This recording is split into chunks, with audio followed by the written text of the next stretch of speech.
Wish TV. All Indiana Politics is your premier source for Indiana politics. Focusing on issues that matter to you. In-depth, nonpartisan coverage, exclusive interviews with Indiana's political leaders, expert analysis on critical legislation. From Wish TV, this is All Indiana Politics Podcast on the All Indiana Podcast Network. Your day moves fast. Your news should too. That's why there's a new and improved Wish TV app, bringing you more local news, breaking alerts, live streaming, weather forecast, radar, and Indiana sports, all in one place. Customize your news feed to see the stories that matter most to you and get the information you need when you need it. Download the new and improved Wish TV app today on iOS or Android and take News 8 with you everywhere. And welcome back to another episode of All Indiana Politics Conversations. I'm your host, Garrett Bergquist, the producer of All Indiana Politics. And joining us once again, Fisher's Mayor Scott Fadness. Mayor, welcome back. Thank you. So our last project talked about a major project within the city, and that was becoming a city. And now we're going to talk about a project that involved two cities, Fishers and Noblesville. We're talking about the State Road 37 project. Tell me a little bit about the origins. Yeah, well, State Road 37 has been a road that has been congested with traffic for a number of years. It's a main thoroughfare for Noblesville folks to travel southbound, as well as Fishers residents to get to 69 and vice versa. A lot of commercial development along that area, and it really had, unfortunately, gotten to a point from a traffic perspective that it was dividing our community. I mean, it was a very difficult road to get across in the AM and PM peak hours. There were safety concerns, and it was becoming a greater and greater issue. And so the problem with it was it's kind of one of those government jurisdictional nightmares where State Road 37's in Fishers, it's also in Noblesville. The county is involved, and the state Indiana Department of Transportation is also involved. So you have all these government organizations that are trying to figure out what to do with what was a very big problem from our community's perspective. So how'd you get all those different government entities on the same page? Well, it started actually with the Hamilton County and the city of Fishers starting to talk more earnestly about trying to do something. And one of our concerns was at the time, INDOT really didn't view 37 as a big problem in comparison to a lot of their other road projects. So we were nowhere on the list for any kind of significant improvement. And Commissioner Mark Harebrant and I started having conversations with INDOT about trying to do something on 37. And there was one kind of instrumental meeting that occurred where they brought me in. INDOT at the time, this is many, many years ago under what would have been Mike Pence, the INDOT commissioner brought us in, I guess it was just me at the time, and they showed me this display where they were going to turn 37 into a series of Michigan lefts, which if you're familiar with any of those, not very popular in the state of Indiana. We did one actually a number of years ago at 96 Nelsville, and people hated it. And they said, well, this is all we can do for 37. And it was roughly $100 million. So I left that meeting. I called Commissioner Harebrant and I said, hey, look, bad news. This is what they want to do on 37. Good news is they said they have $100 million to do something on 37. So Mark and I got together and we really started working on a different concept and saying, look, we want to be partners with INDOT to get the vision that we want for the community. And so we got Fishers and Fishers and Hamilton County got together to raise roughly $25 million at the time and went back to INDOT and said, now, if we bring $25 million to the table and you bring $100 million, can we create a vision that we can all agree upon? And that went directly to, at the time, Governor Pence, Commissioner Harebrant, myself, and others sat down and negotiated a deal to affect what's now completed State Road 37. And that was, over a decade ago.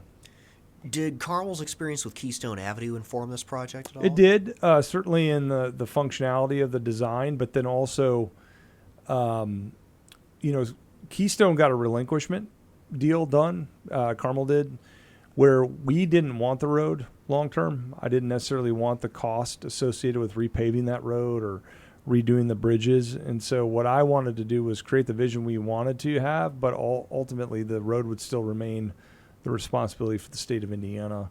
And so that was part of the negotiation that we had with the state. So the road, although we led the construction, the design and construction of the road, and we maintained it for a period of time, once the road was complete, it goes back to the state of Indiana for long-term maintenance. And we thought that was in the best interest of the taxpayers of Fishers. Let's talk a little bit more about the decision to go for basically an expressway design as opposed to simply the Michigan lefts, or J turns is another term that's been used for those. Talk about that both from a traffic flow perspective and also from a pedestrian safety perspective. Yeah, I mean, the problem with a traditional intersection is, in order to handle the amount of traffic and the future traffic volume, is you just have to keep adding lanes.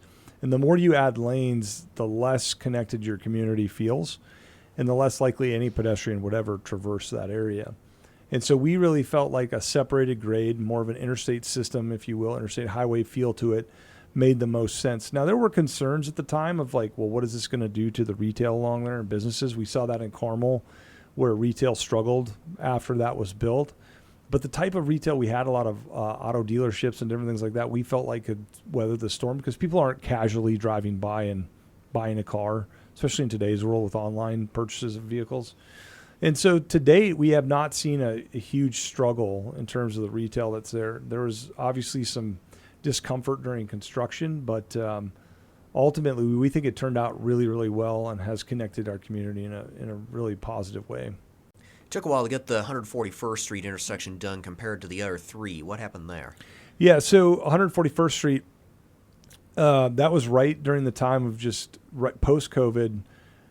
You had massive issues with supply chain. And honestly, we felt like from a taxpayer perspective, we delayed it a year and tried to eliminate some of the variables to bring down the costs associated with that project. And I'm glad we did that. We saved about $4 or $5 million. It was still an expensive interchange. I mean, if you look at the rate of inflation on road construction during that time frame, it was a difficult time to be building roads. But glad it's done. Sorry it got delayed, but I think it was in the best interest of the taxpayer. What do you think are some key lessons that you took away from that project?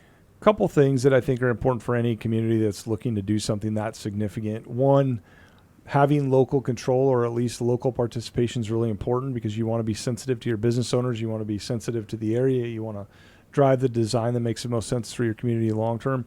Two, just realize that these are really difficult projects, like right-of-way acquisition, buying land from the private landowners around there. It takes a long time. It's difficult. Utilities are difficult. And make sure you go in there with the right partners, your design team, your community partners. Talking to your residents, talking to your business owners is really critical throughout that project took, several years to accomplish. And you got to have the right partners along to get something like that done. So State Road 37 is now an expressway from the interchange at I-69 all the way up through and technically a little bit past 146th Street. Now, I understand that there are plans to extend that expressway all the way to State Road 32.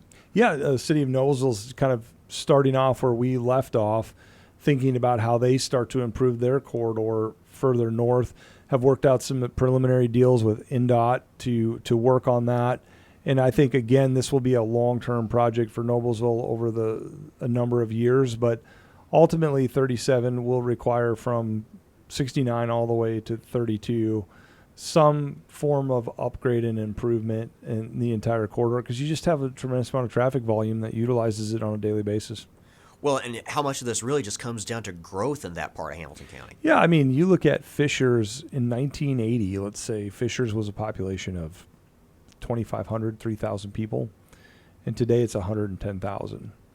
And Noblesville's seen significant growth. Like, at the end of the day, we have to keep up with the infrastructure to make these communities viable and continue to be ranked, some of the best places to live in America. That doesn't happen without these types of investments. Going back to the 146th State Road 32 for a second, how will that project compare to the original run between I-69 and 146th Street? Is that going to be simpler? Is that going to be more complex? I think it'll be more complex. There's more retail that would be more sensitive to convenience. There's a lot more access points along that corridor that they're going to have to wrestle with. There's some topography that they're going to be challenged with, creeks and things like that. So it's a significant undertaking for the city of Noblesville moving forward. At this point, do you anticipate the city of Fishers being involved with that in any way, shape, or form, or is that entirely within Noblesville city limits? It'll be the design and the construction will be entirely Hamilton County and city of Noblesville. We have an agreement where I think the city is involved financially to the tune of about $4 million as a partner in the overall project. But other than that, we would have limited to no involvement. I want to return to a point that we were just talking about, and that is growth and planning for growth and managing growth. I mean, how important is it for city leaders, obviously here in the Indianapolis metro area, but really anywhere, to think ahead on growth? Yeah, I think it's critical. I think you have to invest in yourself. You have to have a clear vision, and people want to know, where are you going? What are you aspiring to become?